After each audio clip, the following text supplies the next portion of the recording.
doing its thing. Ooh, okay, here we go. All right, people, we're here. Why do I look like I'm sideways? Oh, is this at a bad angle? No, I just feel crookedish. Well, you also look short because I'm higher up, but that's okay. All right, people, welcome to the first ever live and in-person episode of Beast Feast. Everything else has been recorded through Zoom, so this episode serves multiple purposes, but I'll be honest, one of them was testing out all of this so that when we're all back to our normal lives, I know how to do all this good stuff. Yes. So I appreciate your social distancing. Yes. The second purpose of this episode is back when I polled you all about what you wanted to hear on Beast Feast, what type of topics you wanted covered. The one and only Matthew Ryan requested an episode about technology, where technology was going.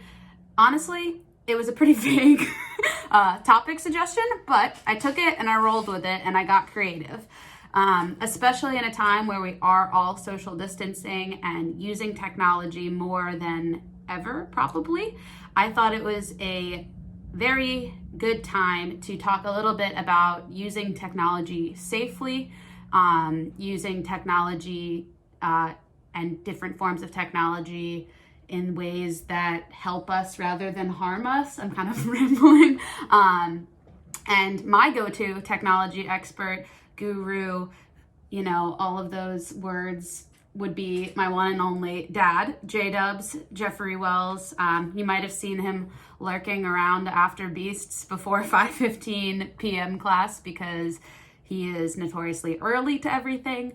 But not only is he smart about technology because he's my dad, but he's smart about technology because that is the field that he has dedicated most of his life to in one way or another, I would say. So it's a supporting aspect of so I'll let him explain a little bit about himself and his credentials on technology, and then we'll jump into this episode. Welcome, Dad. Thank you. Well, it's a pleasure to be here with you. I know. I mean, it's been a great time. We've been here for about a month and a half. It's been day 42. It's a lovely time to spend with you. Actually, in all seriousness, it has. Especially since we practice professional distancing during the day and on each floor. I know, this is a rare daytime interaction for us. We tend to not really see each other until we work out in the evening. So this is... it's a big deal today. So. Yep. As I think Ellie, I am not an expert, so I will put it that forth. This is my opinion. The experts are individuals who have decided that they know everything and have stopped learning. I specialize in certain aspects of technology and security. There are things that I certainly don't know what to do and defer to others. But I spend pretty much all of my waking hours, which have been about average around 20 hours a day since this has begun, dealing with what we call cybersecurity related issues. My definition of cybersecurity is it is a human problem with a technology as the enabler. So what happens in cyberspace is completely irrelevant until it reaches the other end of a phone, another end of a device, and that human interfaces at that point. And so there's usually a bad guy or a bad actor, as we like to call them, at the other end, or perhaps bad design at the other end. And then there's the user who especially as technology has evolved over recent years and become easy to use, doesn't always understand the levels of how that technology operates, and then the security aspects that need to be adopted or put into place, because technology is designed to be taken out of the box and simple to use. And when that happens, security is an afterthought. Because security often gets in the way of people being able to do what they want to do. And so there are a lot of places that in using technology you can get into trouble, whether and I guess in the audience's case, perhaps with family members and your long-term outlook. Where when I was a kid, getting into trouble from a technology standpoint was pretty hard. When I was back in the olden days. Back in the olden days, when I had was known as a Trash 80, which was a Radio Shack computer, and we were using, writing scripts in the basement to play games and stuff. Really, there wasn't a whole lot of things you could do. Wow. But things evolved quite rapidly, and as part of my experience working in technology over the last too long, we'll just leave it there, both in the civilian space and in the government space, is that technology can be used for good, and every place that technology can be used for good, it can also be used for nefarious reasons or inappropriately, and can also be used as it was not intended to be used. So that was a long-winded introduction. You guys see where I get it now. Awesome. No, I think that's a good little first blurb about you, and I'm glad that you defined what cybersecurity is, because that was my first question. I think that, some of those concepts maybe are a little bit broader than kind of how cybersecurity relates to daily life, but it's still important, great background information. So my next question was going to be, what are the most important things that you think are, for those of us that live normal lives, that aren't involved in the government sector, that aren't involved in the interstate, intercountry ways that cyber can become messy, but just as human beings that are living our normal lives, what are the biggest issues that you think that average humans face with cybersecurity? Well, the first is that the tools, so the phones that you use, Apple, Google services, all those things, you have to understand that you are the product. And there's a reason why Gmail is free. There's a reason why a lot of these services are free, is because there's a lot of data about you that, and it really doesn't matter your age, it's any user, that can be collected, and often in anonymous ways. So they don't necessarily, saying, oh, Ellie Wells, but they are collecting information. Gmail, using free mail like that, you're essentially giving Google permission to look through all of your emails. Which is, and so when I talk to, businesses, they're like, what? I didn't know that. And so I was like, well, that's why there's a free, version, because they use that for advertising purposes. And really, technology is being driven at the point now where everything is, is about eyes and views. Much as when we talk about social media, the number of views is incredibly important for influencers, but also this all comes down to marketing.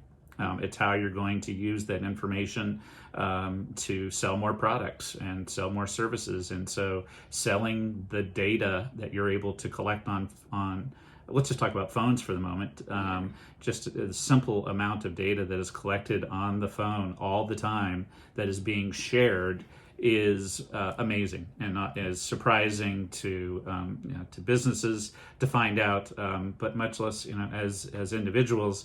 That the phone knows a lot more about us than we know, and is shared in certain ways that we don't know. Or we haven't read through when we download the app. We're not reading, oh yeah, here's what it does. It's sort of, hey, TikTok, this is cool.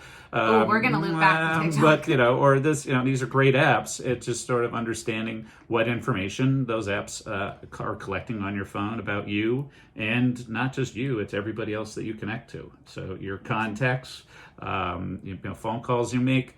There's on your iPhone, there's a feature that actually keeps a record of every place you have ever been, and how many times you've been there, and then starts to put together these patterns of showing how your movements. So that's the thing. Like when I used to get in my car at like 3:15, and it would be like headed to Fairwinds CrossFit on maps. Like because it started to know that was my routine to go there in the afternoon.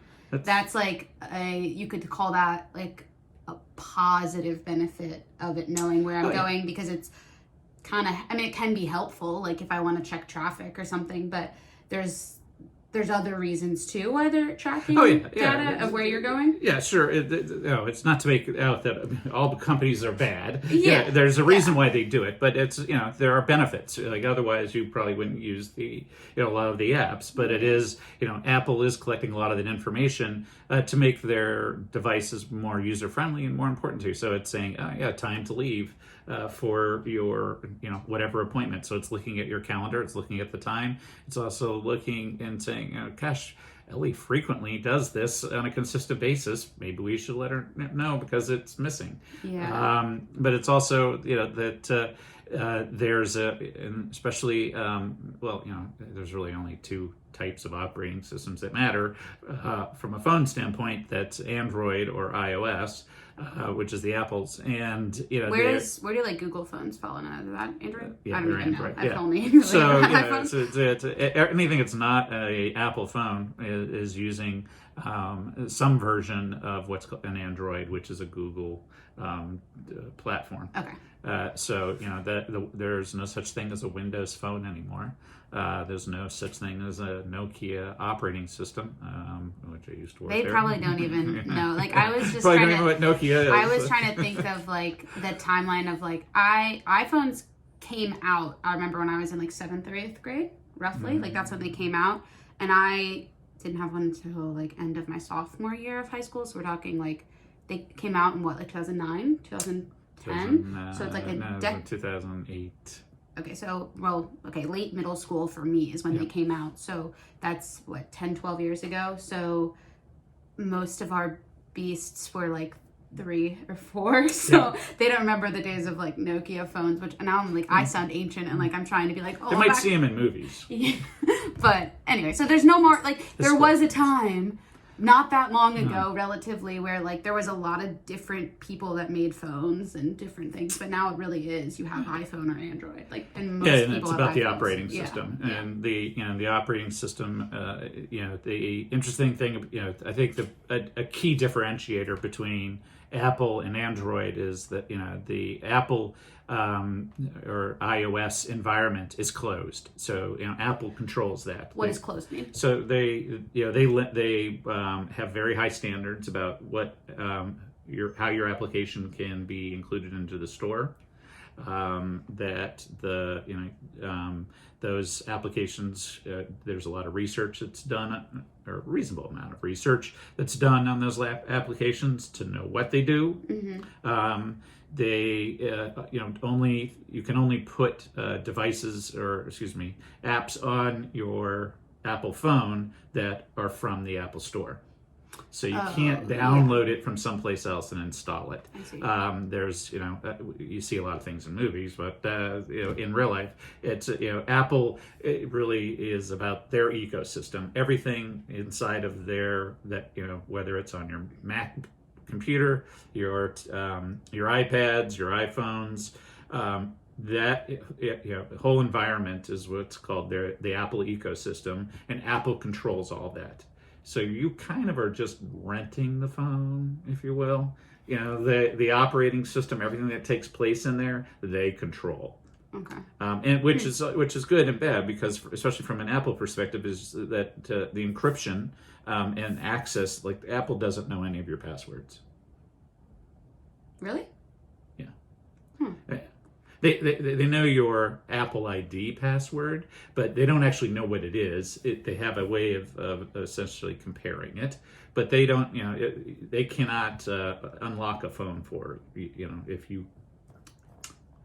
if somebody gets a hold of your phone and they want to unlock it, they're kind of the U.S. government had to pay more than $1 million to have an Israeli firm try and unlock the iPhone. So Apple cannot unlock your phone. Well, that's kind of comforting. So but terrifying at the same time. They take the user's data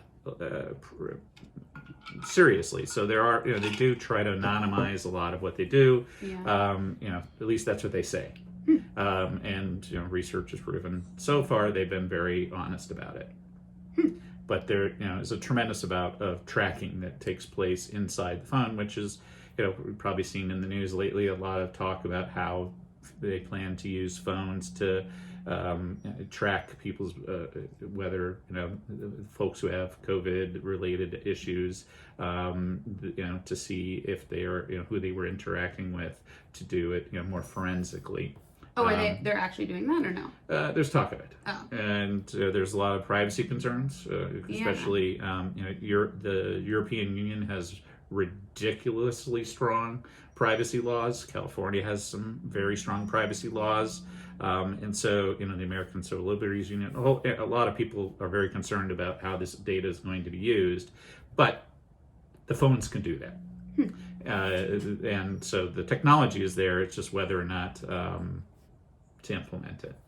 And so, if you live in North Korea, if they actually had iPhones, but so technology is, it's good. There's also a flip side to it.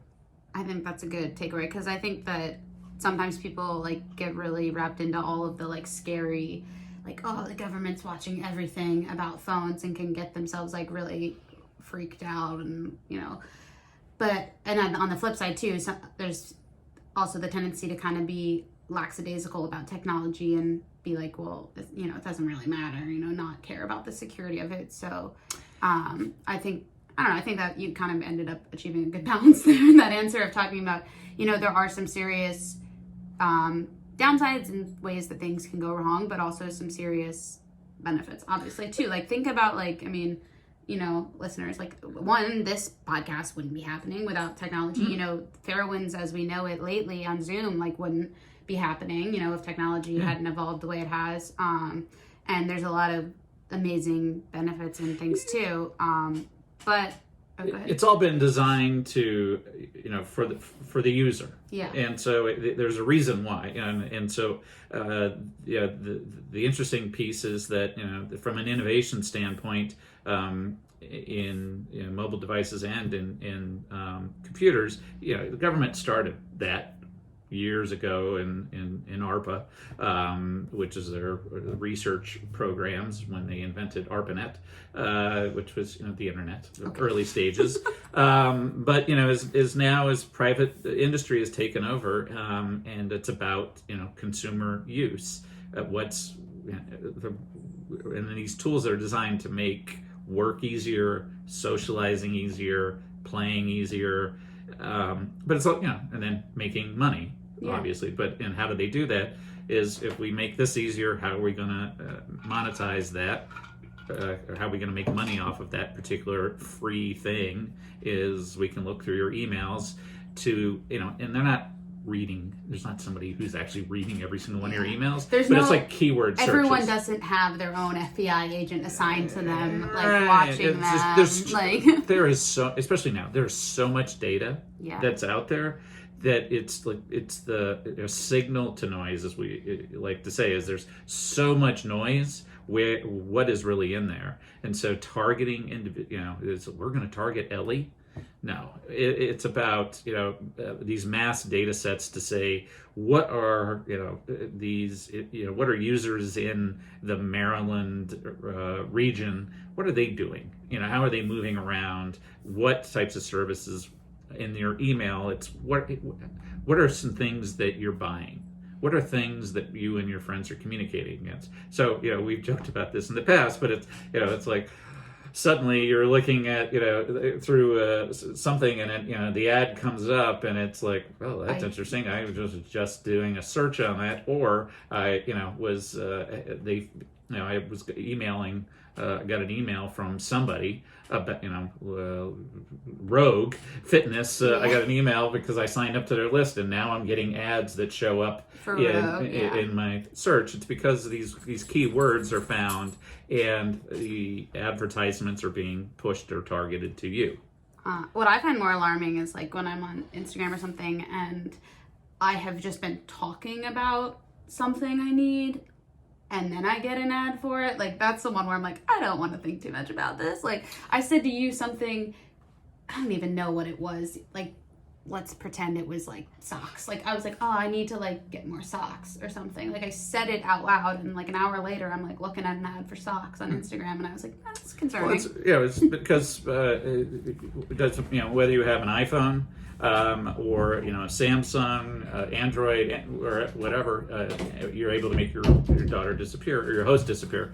No, is that if you have Siri enabled or Hey Google enabled, it's listening for some of these key things. It's not recording every single thing that you say, much like Alexa isn't listening to everything that you say. It's listening for key words and then pushing that information to you. So sorry, we're trying to. I'm trying to get my coworker. The dog is like throwing a fit, so we're trying to get him out of here. Over here.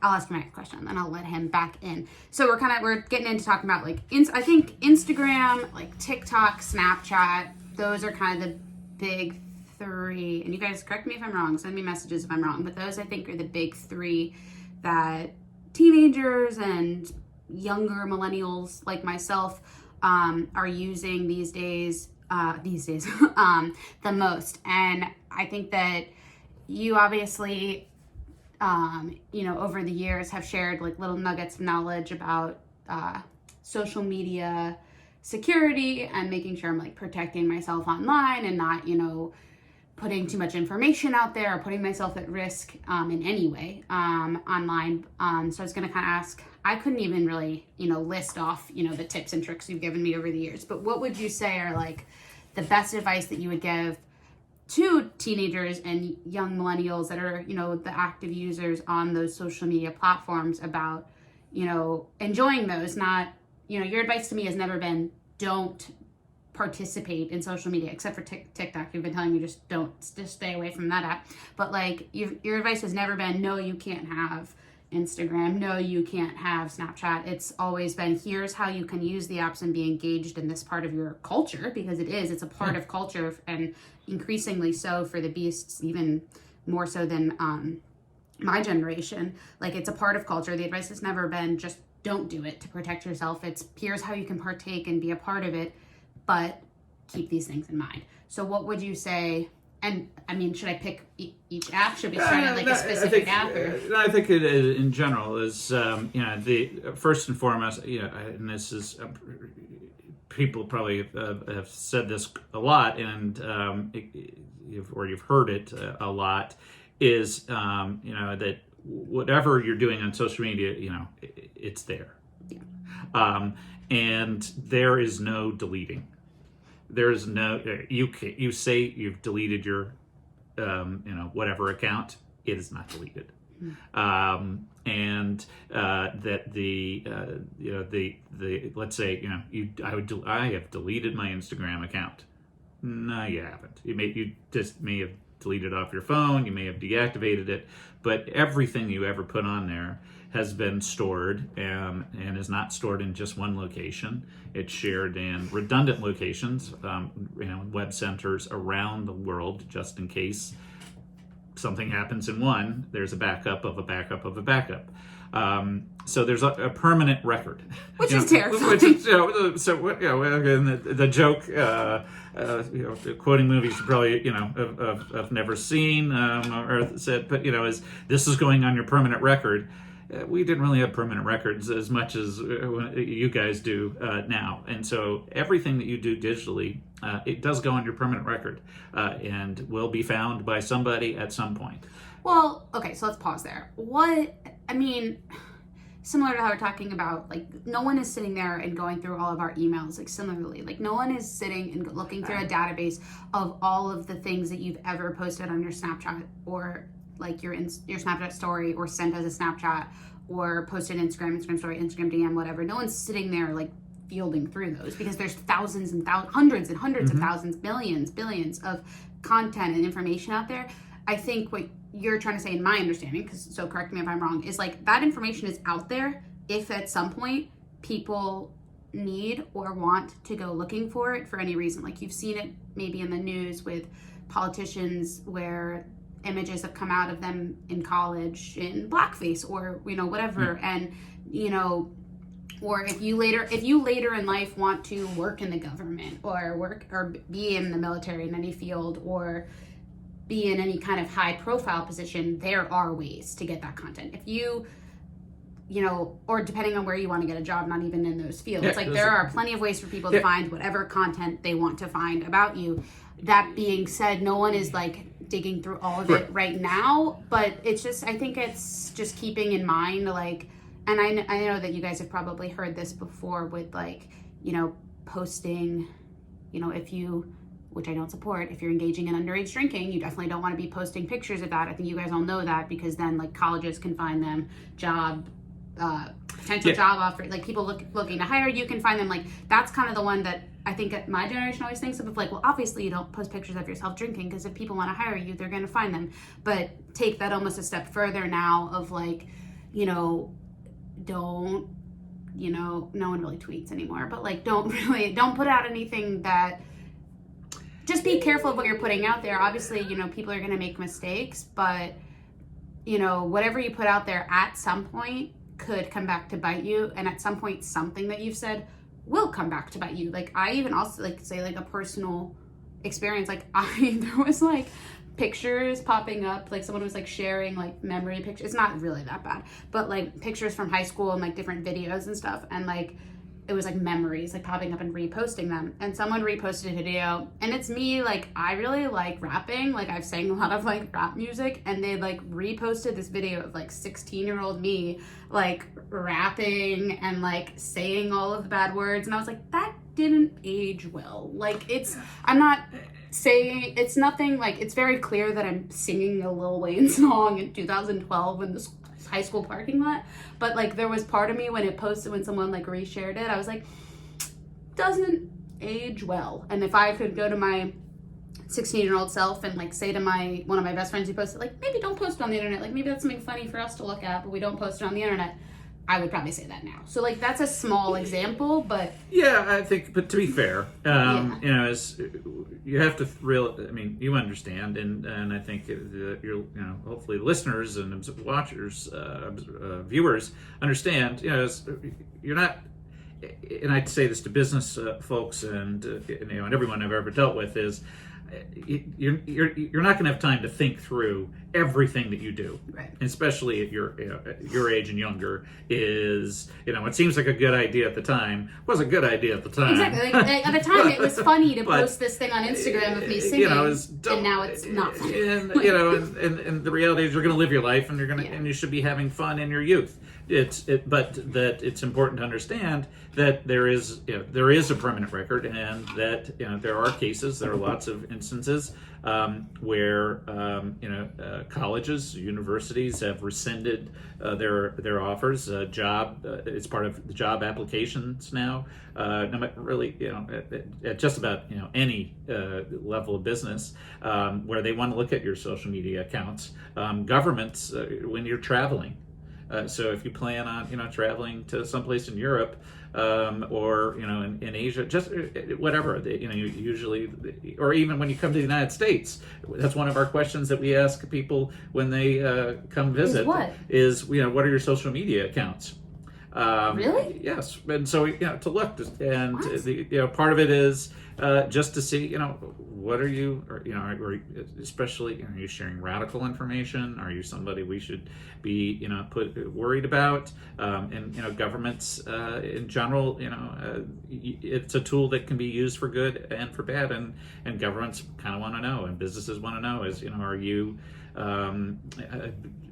going to the hospital and working there every day, and then going out at night and selling drugs on the street, or I don't know, but or are you part of an are you affiliating with a terrorist group, or are you retweeting things that you don't really understand the context of what you're retweeting, and that what you're retweeting may not have even been generated by a human. So there's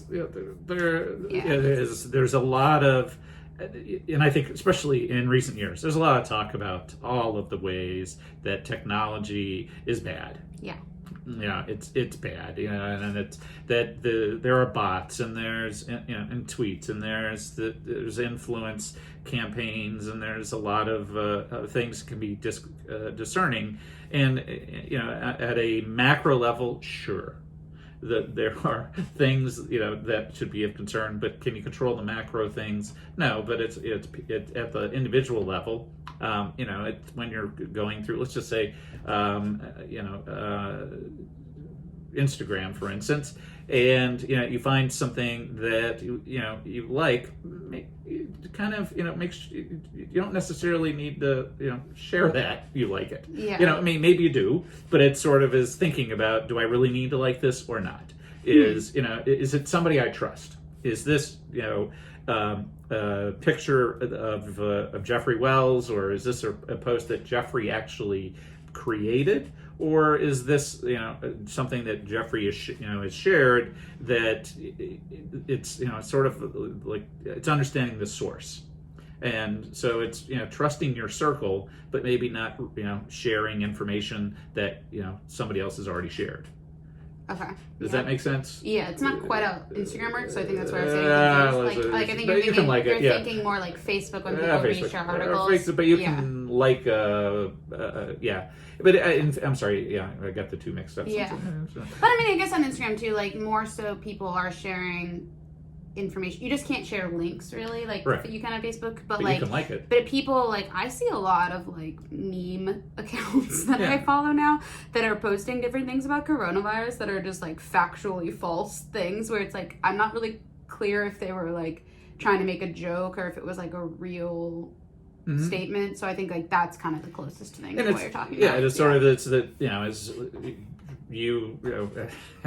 there's something funny, or that may be. There was one that somebody shared with me that was saying, the whole thing with the vaping illnesses, but last year that was really the U.S. government and early COVID. It was a big cover up by the CIA, and then that video was shared through an Instagram, and then somebody essentially made a copy of it and then created it again, and it's like, did Ellie really create that video, or did is she posting it, type of thing. And so it's trust, it's knowing your circle of trust in general. That it's just sort of would you be spreading, or are you someone who wants to spread rumors in real life, is thinking about digital, do you want to share digital rumors, or do you want to share facts?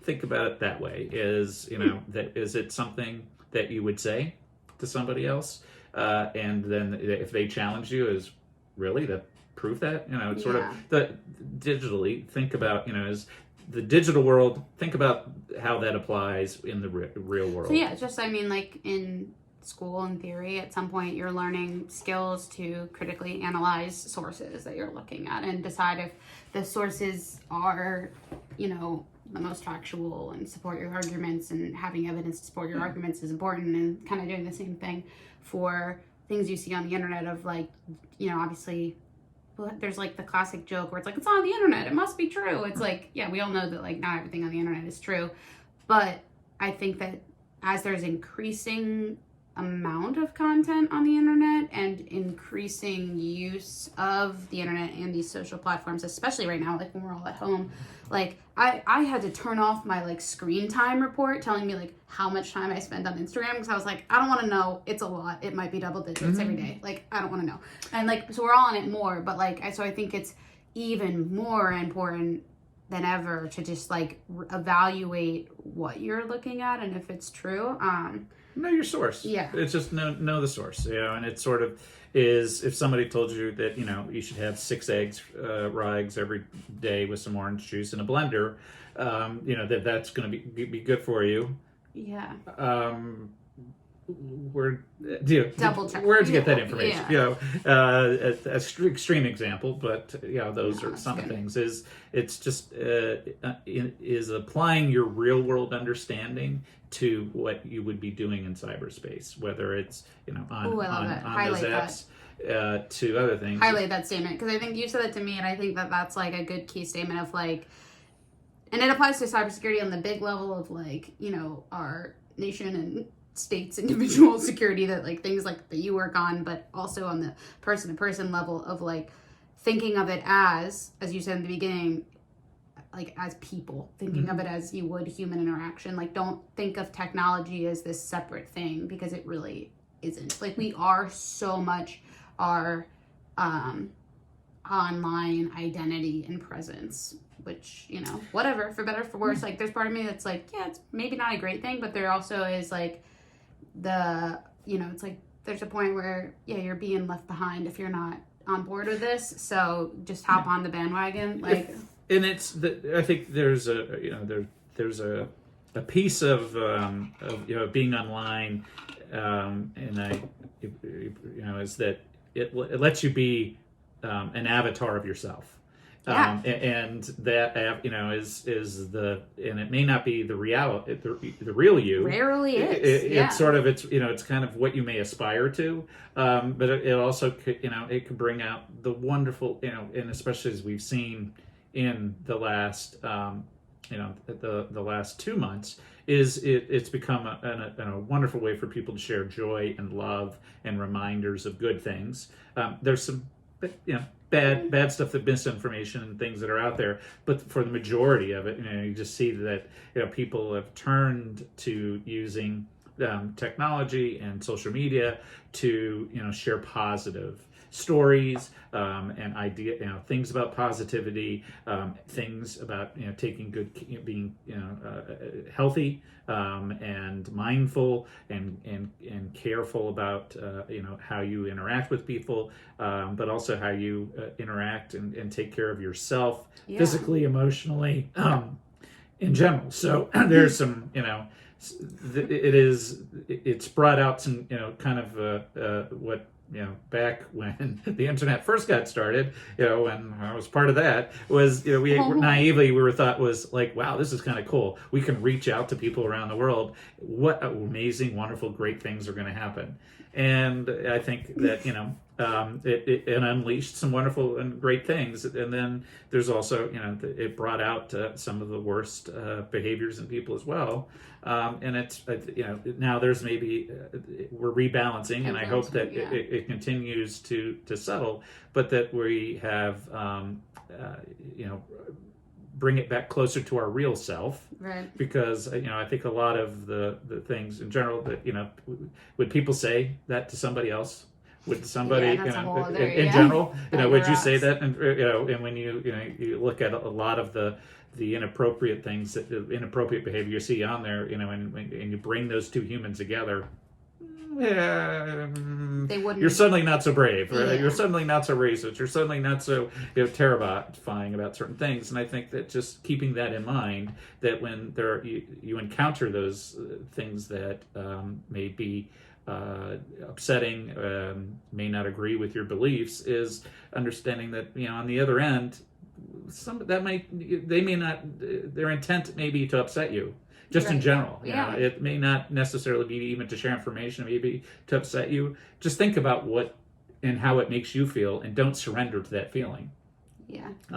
Because social media is not going away. No. And influence campaigns and bad information on those types of things aren't going to go away. But our ability to understand, how is this going to affect me in the real world? Am I going to surrender to it, or do I have a greater power? It's much like a lot of things that Jack and others remind us in the gym is, are you going to surrender to yourself in the moment, or are you going to give yourself control over the situation?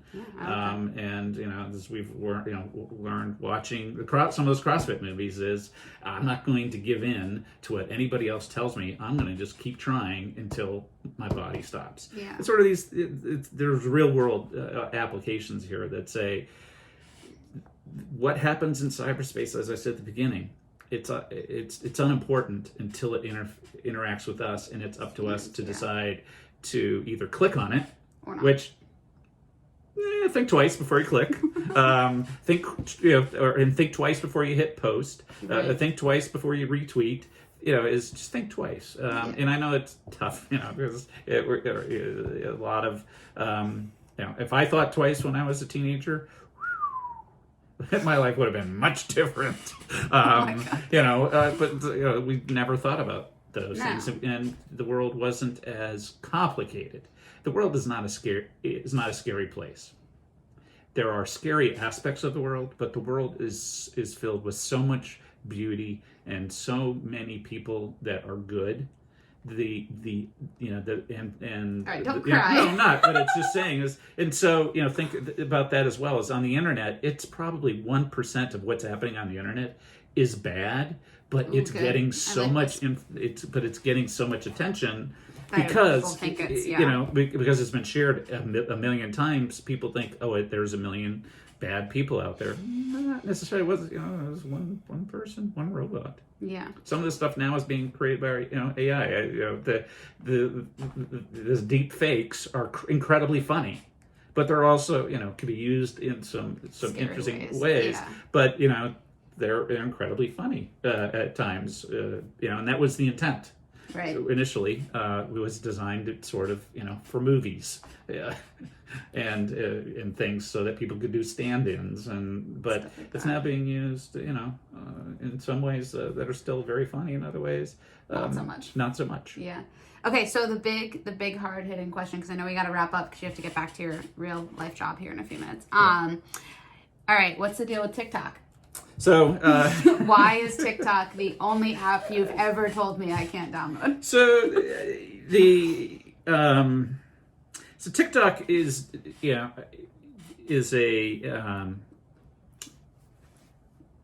there's a lot of concerns, and part of it is that there's a lot that's unknown about how that data is being used, shared, and stored.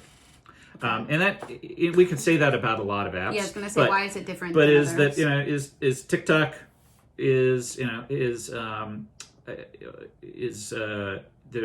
we know it's owned and controlled by a nation state.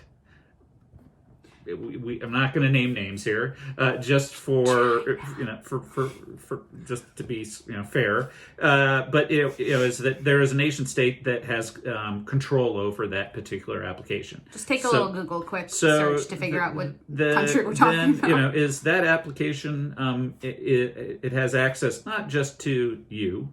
And what you're filming, it has access to a lot of what's on your device. So once something, you've installed it on your device, it now has access to all your contacts, and it has access to a lot of your data, which we're still trying to figure out, what it's doing with some of that data. It isn't always transferring the data out. But that possibility does exist. Mm-hmm. It shares a lot more than anybody knows. And on your when you think about your iPhone or your Android device, is in order to access that device, you've actually set up an account. Mm-hmm. So whether that's you signed in using your Google account to so then now you have access to your Gmail, you have access to your contacts, all that stuff is ready, and it's that nice little syncing that takes place. So in the old days you set the plug, get your phone in, and there was this long data transfer and stuff. Now you just you put in your name and password and that's it. There's a lot of information that's on your photos, your geolocation of your photos, the people that are in that, and we know that nation states, which are other countries, that they have the ability to go through. They have an incredible amount of resources, both technology wise as well as human resources, that can go through and be like, okay, now if we're trying to target Jeffrey, we're going to go through and we capturing all of his contacts. Now we can go after the contacts. We can do certain things. From a national security perspective, there's a lot of concerns, but also your personal information is incredibly valuable to bad actors, because it can be sold and you could be used to collect checks from the government. Apply for the PPP at the moment. These relief checks. You can file tax returns. You can get access to your banking accounts and take your money. Using your health information to pretend they're you to go get healthcare services. There's just which are all like crazy, scary things. Don't get me wrong. Like those are all terrifying, and like for me as like a young adult who has all of those things, like a bank account and I file tax returns and stuff, like that's all to me. I'm like, okay, got it. Like things I'm not willing to risk for entertainment on an app, which even though we all need more entertainment these days, I'm not willing to risk that. But to bring it back towards like our bees, it's like they don't have tax returns. Right, yeah. Like you guys, like they don't have tax returns yet. Yeah. You don't have a bank. Maybe you have a bank account. If you do, you don't have that much money in it. So you're probably not that concerned. Like you don't have these things yet, but you will. So at some point in your life, you're going to have. At some point in your life, when you're in your 30s, you'll be an adult. Or 50s, we've reset the bar. Or something. At some point, you're going to have these things, and somebody is going to have access to your information, and could is the key word. None of these things are guaranteed. These are just risks. And so that's important. We're not trying. We don't need to scare. We're not. I mean, we're not saying don't do this. We're not trying to tell you all to like delete to keep TikTok. in mind, and then to go completely dark. But these are risks and things to consider. Is at some point you're going to have those, and somebody could go. As I said, nothing is ever gone. And so going back and if you think about a lot of times there's a security question, and it's like what was your name of your first dog? And that stuff is captured. What was there's all types of things that can be captured in both the video, because you don't know what's in the background. A lot of, especially now, stay at home people doing recordings. I mean, think behind us. There's a lot of information that with some technology you gotta go and find out that that's a picture of my dad and I when I was 12 years old and we were up fishing. And you could figure those types of things out. It's putting all these pieces together at some point in the future that could put your banking at risk, could put collecting tax returns. Or applying for jobs, and it's just these are risks. Yeah. The key piece is the only way to be completely safe is essentially to be Socrates' man in the cave and just go to a cave, which it's too late because we already know a lot of things, but go as deep into a mine, so to speak, and completely disconnect and live in an impenetrable lead mine. For the rest of your life. Well, that's not a good option. Do that, yeah. So it's these things is B is just thinking about being safe. We're not saying don't use TikTok, but it's just thinking about that if there are certain things maybe it's not worth it. Like maybe think about what you're posting on it, or extra. Because you and I love making our own videos about and doing things, and I get it. It's fun. We would be TikTok famous if we wanted. But it's a lot of fun, and it's great entertainment, especially right now. And so it's just understanding that there's a risk associated with it. And is the risk big and real to you now? Not necessarily. Sort of like Zoom. If I hear one more, I've had so many calls today about Zoom, and people are saying, oh gosh, Zoom's not safe. Zoom is safe. Because most of us, what are we doing on Zoom? Working out. So, do we care? No. Is, the end-to-end encryption and somebody getting access to your computer, it's possible. Is somebody Zoom bombing more likely to happen? And so we say, encourage that at least there's a password so that only people you invite can be part of it. Yeah. But it's free. Businesses are like, oh, we stay away from it. It depends what type of business you're in, and there are paid versions, and so free. There's a reason why you're getting it for free, but for working out, you don't need to download the app. that's the other piece is that people ask all the time is I'm trying to not for our workouts, but somebody was trying to join a meeting, they're like, it's making me download an app. No, it's an option. You could just join a meeting from a browser. Oh, really? And you can just in that browser you can just make it work. You can use the app on your phone, those types of things. And limiting who has access to it, probably. Yeah, but what are we talking about most of the time? I mean, businesses, certainly there's some concerns, Right. privacy concerns. But as I've discovered, 90% of most business conversations are, the first 10 minutes they really get the real, or the last 10 minutes. The rest is, innocuous. Yeah. And there's again not somebody out there really, unless you're targeted. So if you're in the finance business, you've already taken those precautions. So I wouldn't worry about Zoom. I would just worry, about is if your school's using it, just make sure that it's password protected. So if you're, mention it to your school if it's not. If there's no password that's required when you're logging in, and it'll show it in the invite. It'll say passwords down below instead of just the meeting ID. Take that extra step. I don't think we have passwords. Same thing with logging into Facebook and those other things, your social media accounts, and even your Gmail as well as your iCloud. Is do some Google search how to do it, but there's a way to enact what's called multi-factor or second-factor authentication, where you get a text message with a code that you have to enter, or what Apple says, somebody's trying to log in at this particular location on a map. Do you approve? Do that, because when you start, the bare minimum. If you, in fact, as I've said, if you're using two-factor authentication and passwords on your Zoom calls, good to go. For most, no one's going to hack your account and do stuff. Where the likelihood of them hacking your social media accounts is other stuff. It's I wouldn't worry about but just reduce the risk by being a little bit more secure. Try to remember to think twice. It's not always going to happen. Yeah.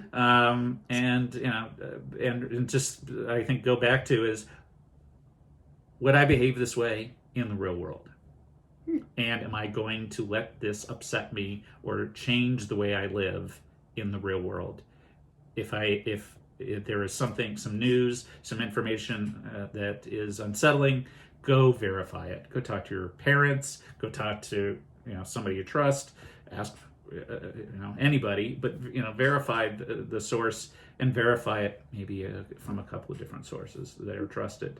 And certainly if there's anything out there that's ever unsettling and terrifying, or somebody is actually targeting you, that talk to it's an extreme. but if somebody's trying to engage with you in private chat that you don't know, let an adult know. Don't do it, but also block it and mention it to an adult, just because it's good to do. It's good to do. Practice. It's just good. We still, you and I still have those conversations, and I do it with my buddies and other people. Yeah.